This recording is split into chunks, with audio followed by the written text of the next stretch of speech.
whakalo whalahi atu hani hado tōla do wala tāla tutupu ke lata ia moi a whiawhi ua nei.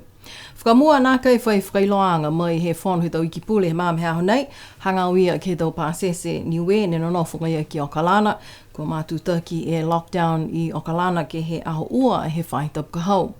Kai kua whakamautua i ke kamata e tau huki pui Pfizer ke lata me tau whanau hong fluma ua ke hong fluma lima tau, tō kamata i he aho ua fluma wha he mahina nei ha sepe tama. Hanei e tau walatala iau. Ne whakailoa e he takitaki am takau pui ngā ngāo he whahe malolo seno ko Griselda mo ko ia ke taha whanoanga ke lata mo tau mamatua ne whakahoko ai ke haongo toko lunga he whahe tapu ka male. Tō kamata e huki whakamua he aho ua fluma wha he mahina nei mo e tō whakatali ai ke he ono e whahe tapu tō maua e huki ke uaki. Pehea Griselda mo ko ia, koe tau se pehe nei ke whai mga aho ke muitua ke tau whanau ke kisia koe whai whakamailanga na kai ke he osi e huki whakamua, koe tau possible side effects a ia. Ko whiwhili whoki he aonga ke whai oki ai ke ua e whahe tapu ke lata me tau whanau tō kamata halau tōlo tō kamata mata whamahani ke he tau mahina whakahiku he tau. Tala hau ai e mtakau he whahe malolo seno ko e manako ke moua mo i loa e tau whakataanga he tau mamatua ke huki halau tōlo tau whanau tō tuku atu ai e ata ke moua mai tau vai he motuko Nisilani. Ko e mahuinga ke huki pui o se tau whanau, mo e ke nākai vai huki ke mou, mo atu hako i loa nākai longa e tau vai huki Pfizer nei, he tau mga aho nei.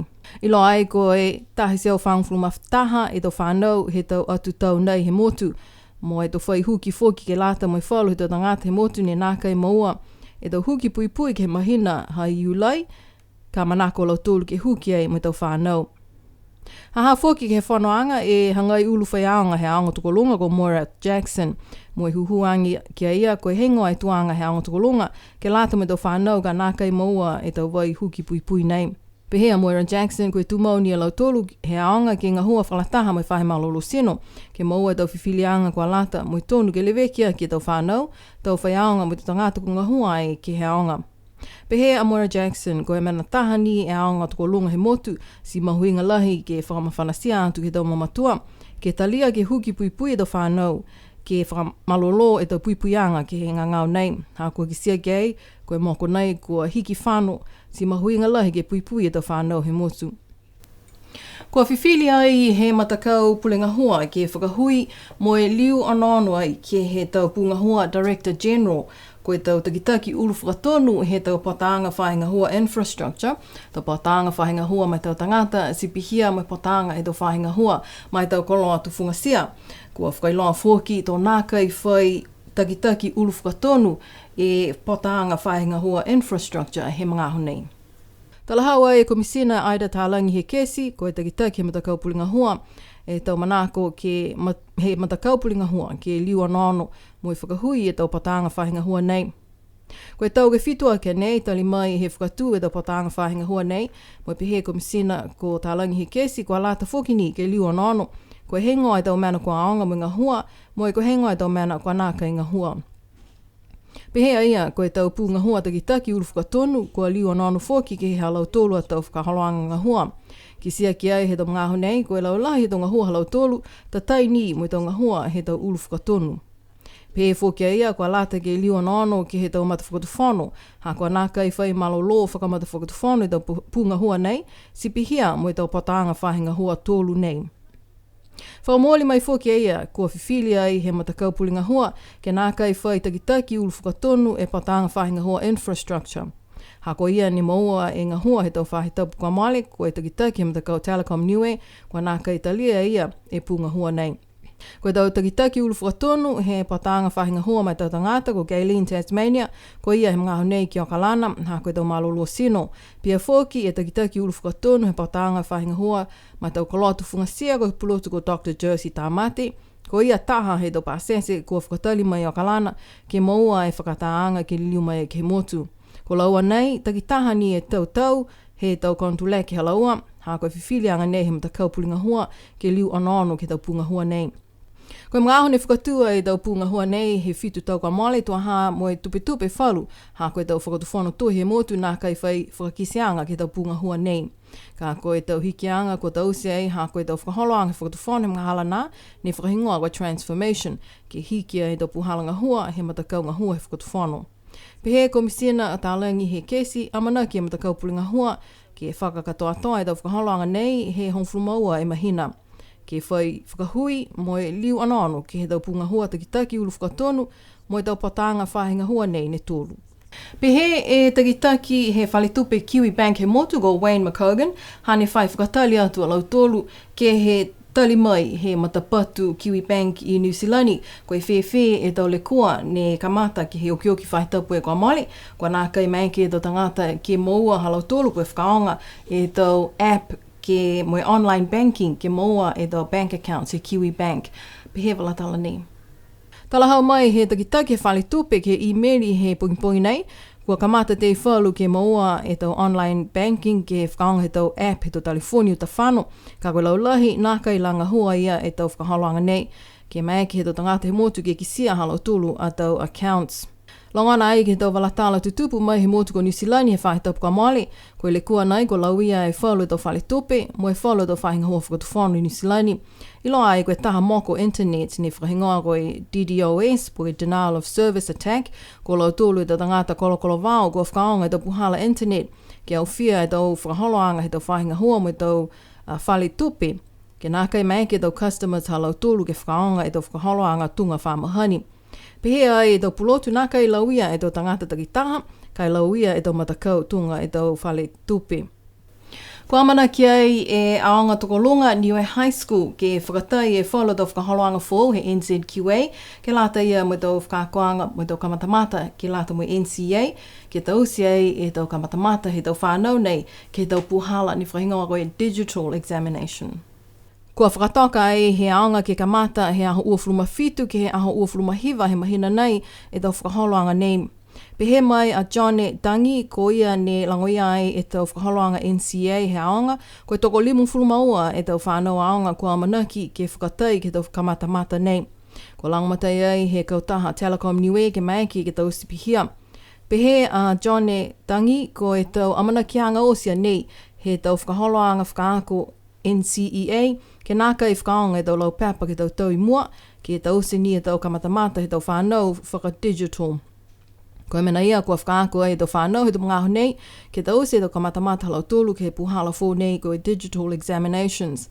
Mō lea e onungu fulu e tau koloa computers he aonga ke lata mo e tau kamatamata nei, ka e whaitupi ngai ni ke tau mga nei koe malolona kai e tau whakaholoanga internet he motu ke fua e whikau katokalonga e tau whanau ke tau se halau tūlu tau kamatamata he taha e mga aho. Ka kautu e tau whakaholoanga nei, tō whakaonga ni e tau puhala fō nei ke he tau i mua, ua tau i mua, ko e tau digital examination ke tau se e tau kamatamata he tau whanau aonga NCEA ha Niue. Amanaki ke mawhala e tau kamatamata he tau whanau, kua kamata e halau tūlu tau mock exams he tau mga aho nei. Ke whala tau walatala whoki koe ilo ai, koe laulahi he tō tangata ngā hua e whakatuwhano, manako ni a lau tōlu ke matutaki e ngā hua ni ke he whai aho he whaitapu. Pihia e taha hokotaki kua moa mai ai he tau kumikumianga, ne tau se he matakau pulinga hua ke he tau mahina e kua moli. Koe tau kumikumianga ne tau se ai he inspector he matakau pulinga hua ko Hagen Siosikefu ke he tau mahina kua moli, ilo ai koe volung fulma tōlu e pasene, i a lau tōlu he tau tangata ngā hua whakatuwhano, ne tali tau huhu, manako ni ke no nofo he whai aho ngā hua he whai tapu. Kai manako e komisina pulinga hua ke hawhangia e tau whahinga hua whakatuwhano ke he lima e tau aho whai tapu. Pehe e takitaki he matakau he pulinga hua komisina ko Aida Tālangi he kesi, kua lata ke ngā hua atunga e whalitupe a sihaki, hawhangi me ngā hua ke lima e aho, kai whiwhili he tau tangata ngā hua, koe ngā hua lima e aho po ke ngā hua whai aho. Koe utani ke tau whahinga hua ke roster e tau tangata ngā hua. Koe tau seanga nei, hā koe manako he whakatuwhano he aho, ke liu anoano ke he tuanga he tau whahinga hua whakatuwhano, mai longa e semo ai he tau tupi maua he whakatuwhano he mga aho nei, ha ke fua e tau ngā hua he whakatuwhano.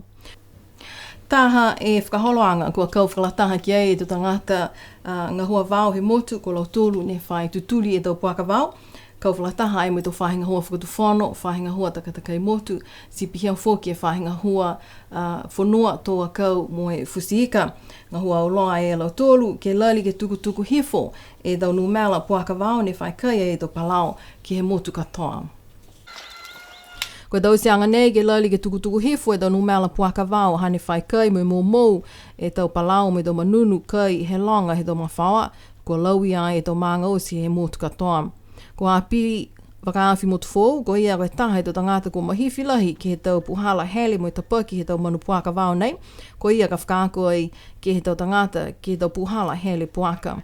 Taha e whakaakoanga ne whakahoko ai whahe tau puka mole ki he taha palau i paliasi ko he kulahi he kai ai he tau puaka wao. Tungani ko mai longa do turu. E tau rekua i he tau manu puaka he tau maare tau mamatoa. Viko takai he motu. Walahi tēnu mela puaka, si koe hauanga i koe patapatanga he tau whanau mo te mamatua no wa rimere mauloa ai, ke matanga hua tā he tau here. Mo i lari ke tukutuku he whanu mela he tau puaka wau he tau turu he motu. Pehe e ulu whakatonu he whahinga hoa whanua fusiika mo i toa kau ko pui o ke seni, kua lata ke mailonga i tau puhala kua lata ke hele e tau manu nei, mo i aua whakakiki weka. I loa ai koe whala tō tangata he motu ne whai whakaonga i tau puhala kua nā kai lata, tunga ke whakaonga i tau wai pamupupu ke lilingi he tau wai inu, ke inu ai he tau puaka, kai whalo mga aho kua inu ni he tau manukuli si mamasi ai tau manukuli nei. Tunga ni ke loa whaki tau tōru hai au loa anga mo i kisi anga whoki he tau hua nini ko whita he tau si whakamua. Hako e tahana puhala e whoki haka e it's a holistic approach ki he hako lahi tau kau tahana o langi mo nei ki whoki tau aisa potu lahi lau tōle tau snea. Hako e lahi mahaki e inhumane way ki hai mo nei lahi mahaki e movement e tau animal welfare group e lau langi mo nei ne whai anano ki reweki tau manu. Tunga ka lau tōru whai mga aho kai manu tō masi ka koto e heri.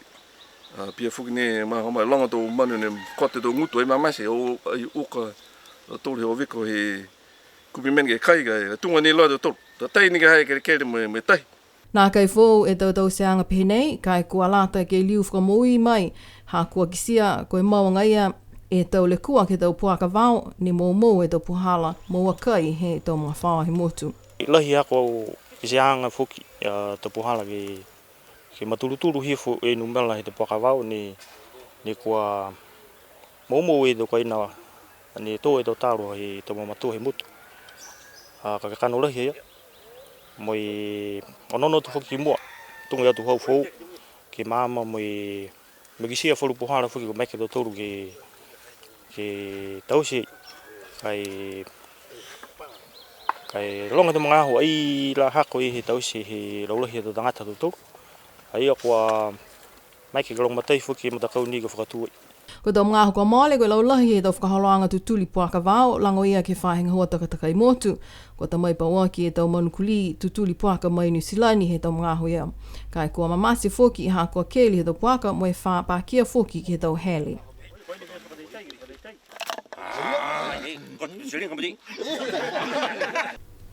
Kua puni viko ai e whale tolo he maanga kua luftu ke lau he whahe tau pueka mole ki he tau koloa tā langa pauaki he tau whiwhine he maanga ki whakatātā ai toko longa ni kua tolo atu ai ki kau whakalataha mo e tau whiwhine he maanga kua luftu ke lau. Whakalataha atu ai ke he tau seanga nei e komisiana New Zealand ko lilifu ko Helen Turner, mo komisiana Australia ko lilifu ko Susan Allen, mo e whalua tau takitaki tau whahinga hoa whakatuwhono. Ko whakamatala ai e takitaki fōu he tūwhono ha luftu ke lau, ko e mani whakausi manawa lui, mai nawa atu ai ke he mahiwhi he tau matua whiwhine he maanga ke he tau ngahua kua whakatātā mai aho. Si linga taha ni e kupu hako le mana kiai he ono ke he tau tufunga tau mutu whine me tau fulu ko e